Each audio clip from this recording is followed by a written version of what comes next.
Hey guys, welcome. Welcome aboard if you are brand new. Welcome back if you're not. And welcome home if that sits perfectly for you.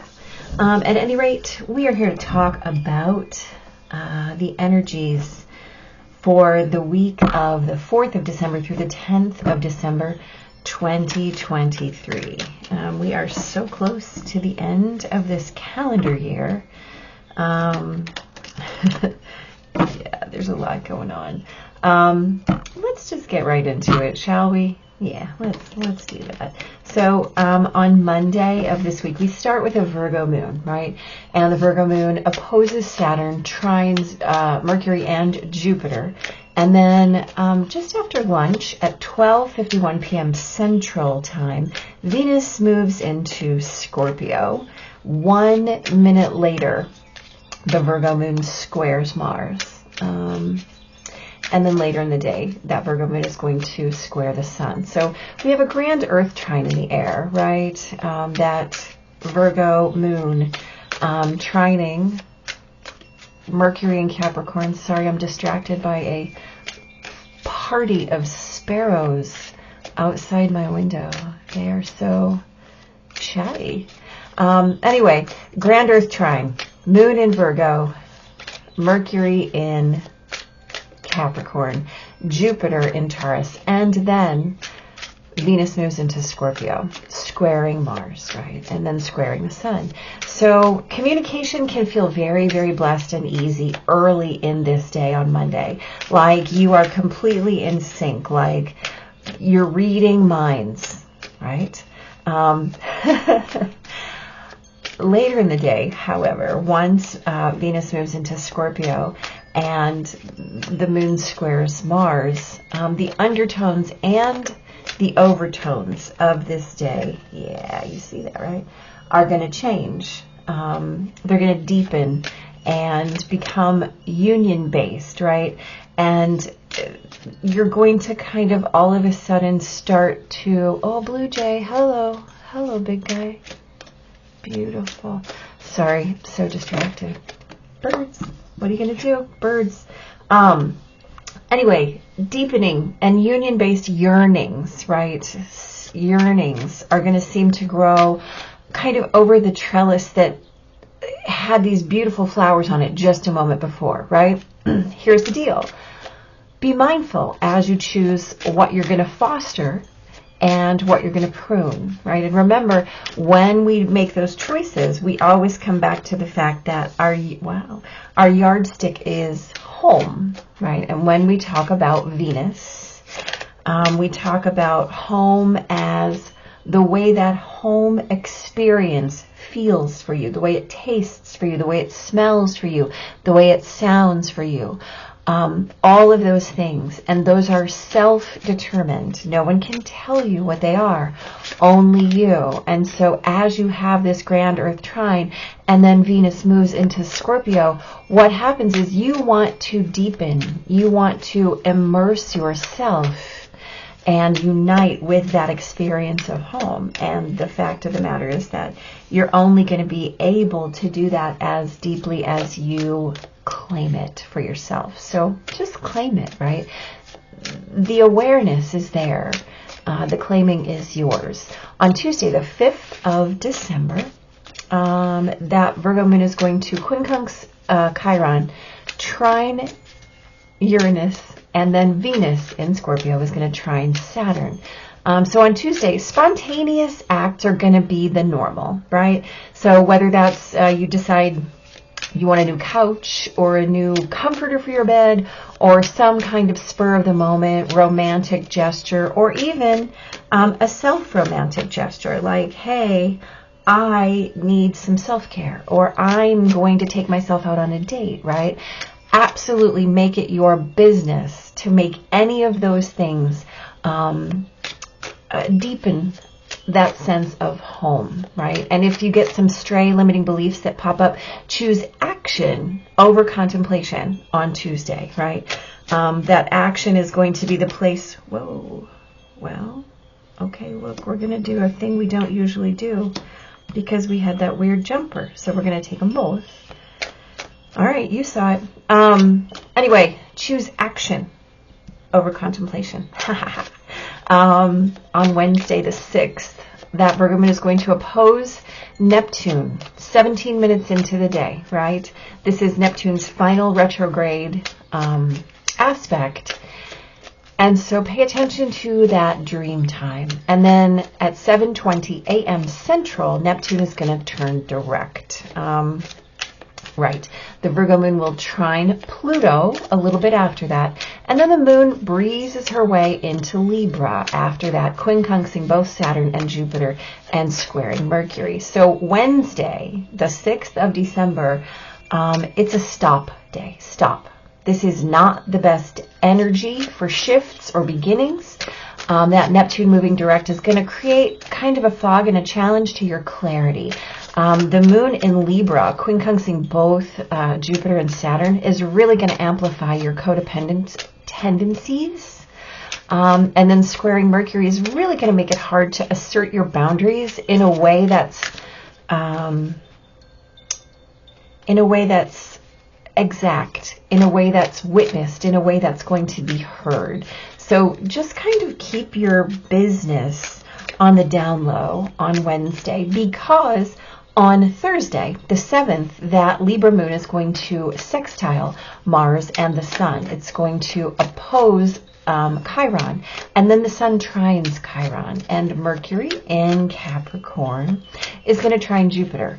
So Thursday is a day for mendings, for renewals, for healing and balance, right? This is a mutually agreeable day, a great day to negotiate or discuss, or even to allow for mediation, right? So presence will feel more solid, and you'll be clear on your own purposes. So make sure that on Thursday you flex into your fullest, most healed story, and then tell it, right? Tell it not only to yourself, but tell it to the universe, so that the universe can return it to you at full power, right? Don't keep that one to yourself. On Friday the 8th, the Libra moon will quincunx both Uranus and Neptune, and then square Pluto. Dun, dun, dun, right? That's a lot. I see you, friends. We're not going to do it again, though. And then the moon moves into Mercury about 9:35 p.m. that night. Now, here's the deal. We are getting ready for a Mercury retrograde coming up on the 13th. On Friday, the 8th of December, we've been in Mercury shadow since the 25th of November, right? Since Thanksgiving. On Friday, the 8th, Mercury enters storm, which means Mercury is slowing down. And Mercury is a planet that likes to move fast. So that is frustrating, right? It's frustrating. So with Mercury trining Jupiter in storm, the key here is to be super deliberate in your expressions, right? Don't haul anything up into the light that you do not wish to see bloom and grow. Your own non-clarity, and that's no fault of your own. There's no blame there, but you know, Neptune just went direct, and so everyone is experiencing a little bit of non-clarity. Some people in different ways than others, right? So your own non-clarity might explode your current reality. And here's the deal. Exploding your current reality is generally the goal, right? But on Friday, the veils, right, might conjure some stuff that you're really going to have a heck of a time trying to banish. So I see you there. So be mindful, right? Be deliberate. Be super, super careful what you're putting into the world through your expressions on Friday. I mean, always, but even more so on Friday. And then on Saturday the 9th, that Scorpio moon is going to trine Saturn, conjunct Venus, oppose Jupiter, sextile Mercury, and then Venus in Scorpio is going to oppose Jupiter, right, at 9:35 p.m. that night. So this is kind of a dreamy day that really wants to intensely bond, right? To understand, to witness. So this is a great day for deep conversations of the heart and soul, right? And as long, again, as you're deliberate, you're in business. And remember that the depth at which you're willing to bare your soul is exactly the depth at which you'll be met, right? So expand your willingness to create the most ideal version of home. And remember again that we talked about home as those experiences, what home feels like, tastes like, smells like, right? And remember that, again, just as you're only met at the depth to which you're willing to witness yourself, your dreams will only be able to manifest at the scope at which you're willing to claim them as your reality, right? So, man, claim those dreams. On Sunday the 10th, the Scorpio moon will quincunx Chiron, oppose Uranus, and trine Neptune. So don't be surprised if you get an emotional kind of left hook shock, surprise, something out of the blue. It might even be someone or something coming back from your past that might pop up or pop in. Here's the deal. Again, that heart and soul expression in your very deliberate and most intentional way could make this an interesting day, could make it a good day to iron out some old perceptions, right? If you are willing, again, to be crystal clear, if you are willing to be wholly authentic.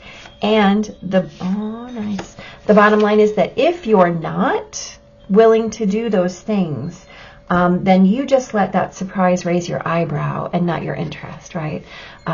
Sunday, the 10th of December, is a beautiful day for a lounge day. So if you're so inclined, stay in your cocoon, stay where you belong, stay in your homeness, and don't even give it a second thought, right? You're always in business. So this is a week of communication and clarity and conversation, and it's really a week to be super crystal clear in all of those things. Let's talk. So on Monday, the 4th, we have the 10 and the King of Swords. We talked about this as that grand Earth trine day, right? So we're feeling in sync early, and then how everything changes later in the day. Here's the deal. We're making sure that we're choosing correctly. And by correctly, I mean in alignment with your highest and best. Always. That is the definition of correct. Whatever is in alignment with your highest and best. And so whatever you're going to foster and whatever you're going to prune, you're going to come back to that sense of home. Right, here's the deal. You're ready to prune. You're ready to get rid of some things that have felt not so great. And the King of Swords is going to help you do that, right? That King of Swords, I'm going to use the word ruthless, but not in a harmful or malicious way. He is a ruthless pruner. He's going to choose those swords based on what is in alignment with the highest and best. And, that ruthless editing of your life is the way that you get to your final copy. And there's no such thing as final copy, right? It's just about how you move through your process.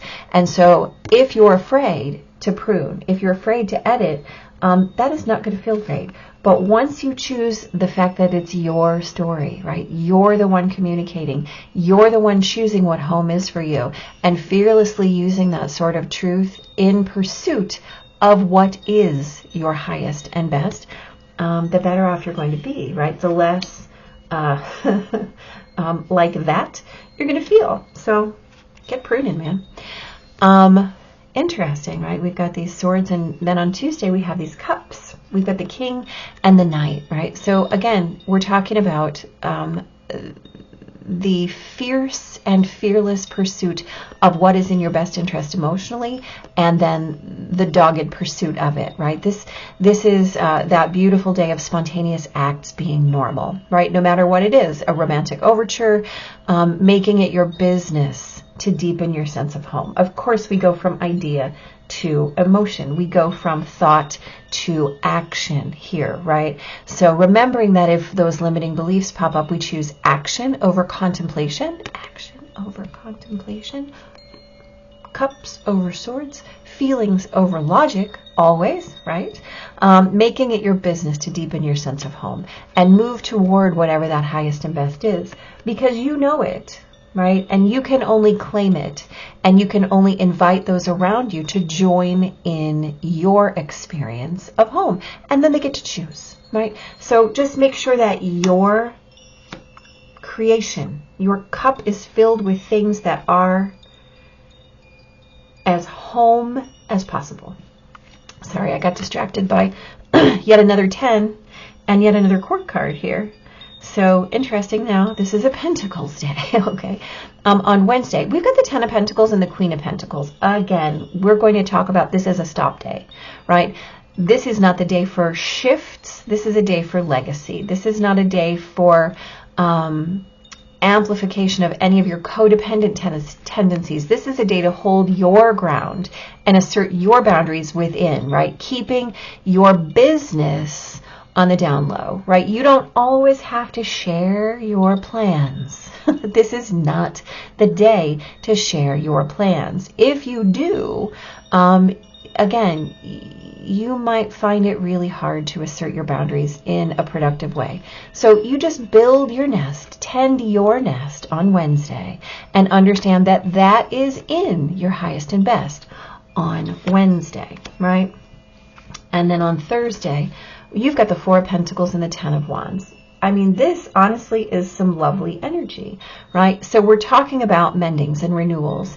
We're talking about days for negotiation and mediation, and how your presence will feel more solid and you'll be clear on your purpose, right?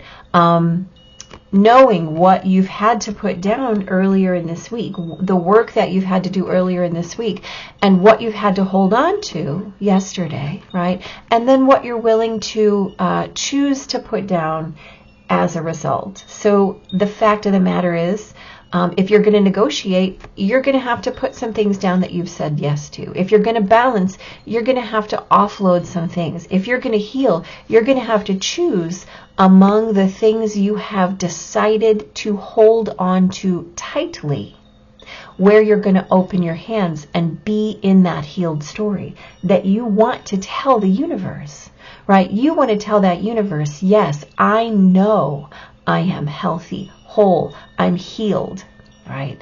And if your hands are closed, if your mind is closed, if your heart is closed, none of those things can be true, right? There's no give, there's no take. If you're holding on and holding on, surrender, right, is the renewal. Surrender is the healing.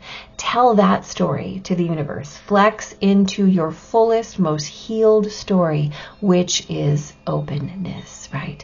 And then allow the universe to return it to you, as your hands will no longer be full, right?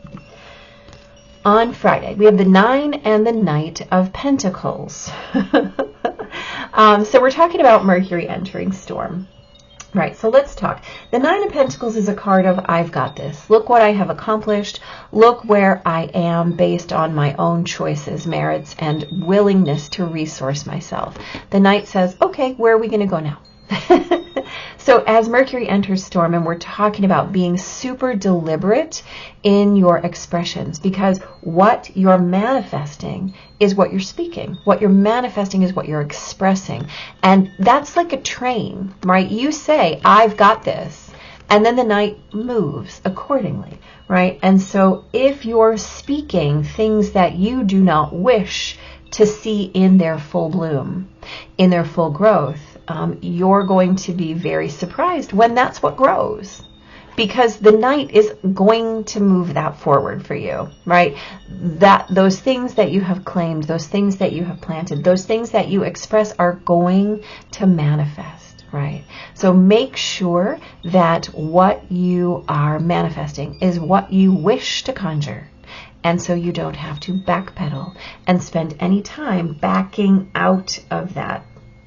It's much easier to simply manifest what you want than it is to try and banish something that you thoughtlessly or non-deliberately manifested. Think about that, right?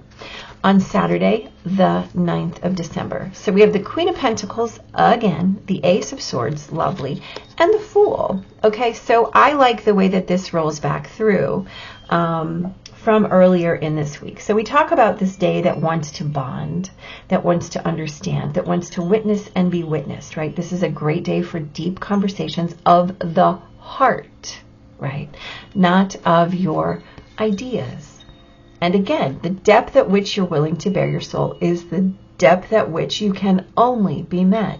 So we're talking about dreams, and we're talking about visions, and we're talking about being willing to create that most ideal version and hand it off to the universe, right? As the universe is going to say, oh, what's your idea? Yes, thank you. Let me put that into action, your highest and best.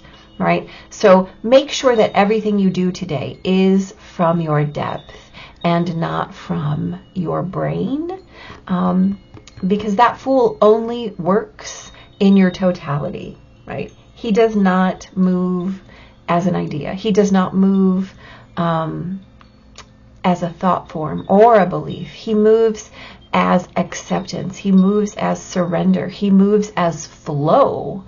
And so your idea is important because it creates your trajectory, but your willingness to dive in, right, to that real energy, not just dance on the surface, right? You have to be willing to let go and trust fall, right, and faith walk. Otherwise, what you're creating is just a sand castle and not everything. On Sunday, look at that. We get the Magician and the Lovers. How lovely is that? So we talked about an emotional surprise, perhaps someone or something popping in from the past, and remembering that if we're only willing to be crystal clear and wholly authentic, right? The Magician is a master 3D manifester. There is nothing that you can claim that you will not get. But again, make sure that if you're in, you're all in. Right? Lovers is also about divine choice, not just about divine relationship. It's about the choice of highest and best. And so if you've made choices that were not in alignment and you have conjured some things, again, make sure that when they come back, you're mindful of how you're going to iron out those perceptions, how you're going to shift your perspective, right? Instead of insisting that someone else shifts their perspective. It's your story, not anybody else's, not anybody else's. So if you can't be crystal clear, and if you can't be wholly authentic, and it's okay if you're not ready, wow, it's okay if you're not ready to claim that, just raise your eyebrow. That's interesting, right? And not your engagement. So there's a beautiful option, and it is snuggle in, stay home, lounge, you get to. Day by day. That's right. So these are day by day choices. This is a day of choosing every day to be clear, choosing every day to be in your authentic communication, choosing every day to have conversations that might feel challenging, right? And choosing every day to choose your highest clarity as your channel, and remembering that you are your own channel to the divine. Look at that. You get wish upon a star, right? All this week, we are pulling in our own guidance, right? We're pulling in our own highest and best. So let's see what this oracle has to say. Key concepts here are intention based on your desires and aspirations, right? Well, I think we just talked about that. The act of consciously committing to a vision, sacrificing something of value, gambling on yourself, and trusting that your dreams can become reality. The importance of daydreams. Well, Neptune goes direct, and we just talked about all those things. So let's see what else we got to say here. Do you believe that your dreams can become real, or do you shrug them off and chide yourself for being unrealistic? What if you could trust that the world around you holds promise you have not yet realized? Perhaps the point all along is not how something can happen, but the power of wishing and intending. We humans have multiple ways to ritualize owning a dream we want to see manifest in physical form. Think of a wishing well. You infuse a coin with your intentions, tuning into the feeling of having a particular experience.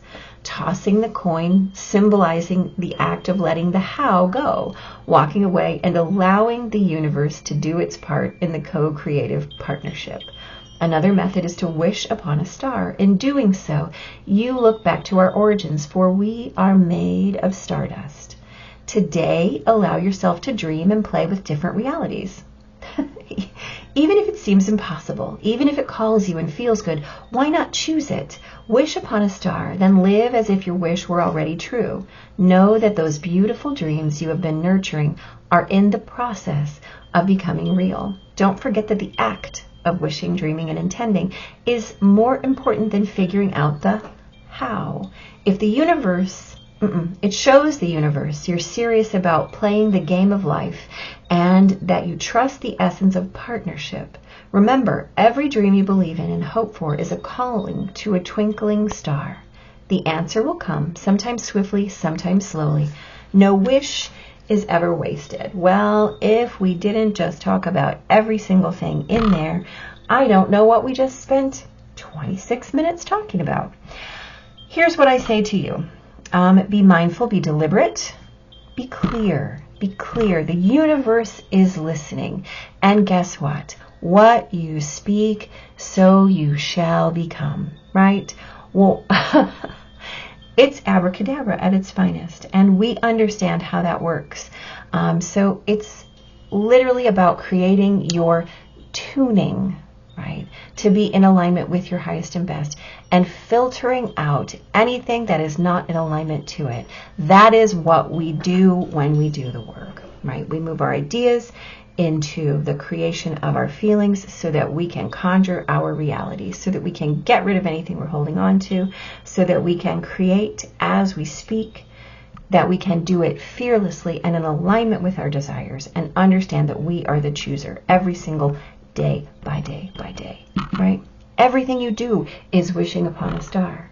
Everything you do, everything you think, everything you say. So please be mindful, be careful, and be in it, right? Big blessings, guys. Take care.